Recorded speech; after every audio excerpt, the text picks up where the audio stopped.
கர்த்தருடைய பரிசுத்த நாமம் மகிமைப்படுவதாக. இந்த நாளிலே தாளடி என்பதன் அர்த்தத்தை அறிந்து கொள்ளப் போகிறோம்.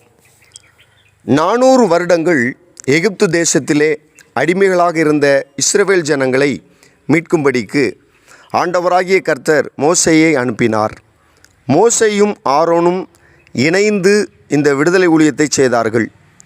யாத்திராகமம் 5ஆம் அதிகாரம் 1ஆம் வசனத்திலே நாம் வாசிக்கும்போது, பின்பு மோசேயும் ஆரோனும் பார்வோனிடத்தில் போய், இஸ்ரவேலின் தேவனாகிய கர்த்தர் வனாந்தரத்திலே எனக்கு பண்டிகை கொண்டாடும்படி என் ஜனங்களை போக விட வேண்டும் என்று சொல்லுகிறார் என்றார்கள்.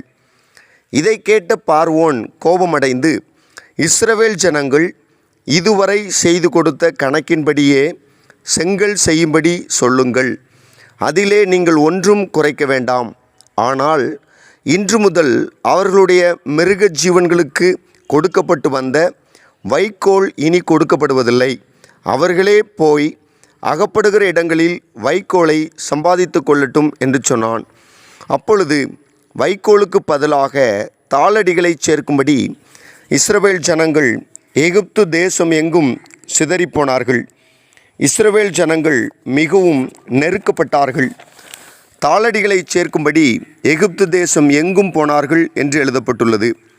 So the people scattered all over Egypt to gather stubble to use for straw. So the people scattered all over Egypt to gather stubble to use for straw. Straw என்பதற்கு வைக்கோல் என்ற அர்த்தம், ஸ்டபுள் என்பதற்கு தண்டு என்ற அர்த்தம். ஸ்ட்ரா என்பதற்கு வைக்கோல் என்ற அர்த்தம், ஸ்டபுள் என்பதற்கு தண்டு என்ற அர்த்தம். Stubble to use for straw, stubble to use for straw. வைக்கோலுக்கு பதிலாக தாளடி என்று எழுதப்பட்டுள்ளது. வைக்கோலின் அடிப்பகுதிக்கு பெயர்தான் தாளடி. தாளடி என்பது வைக்கோலின் அடிப்பகுதி ஆகும். தாள் ப்ளஸ் அடி தாளடி. ஒரு கதிரின் மேல் பகுதி தாள், அதன் அடிப்பகுதி தாளடி. தாளடி ஸ்டபுள். ஸ்டபுள் என்பதற்கு அடித்தண்டு என்ற அர்த்தம். வைக்கோலின் அடித்தண்டு தான் தாளடி.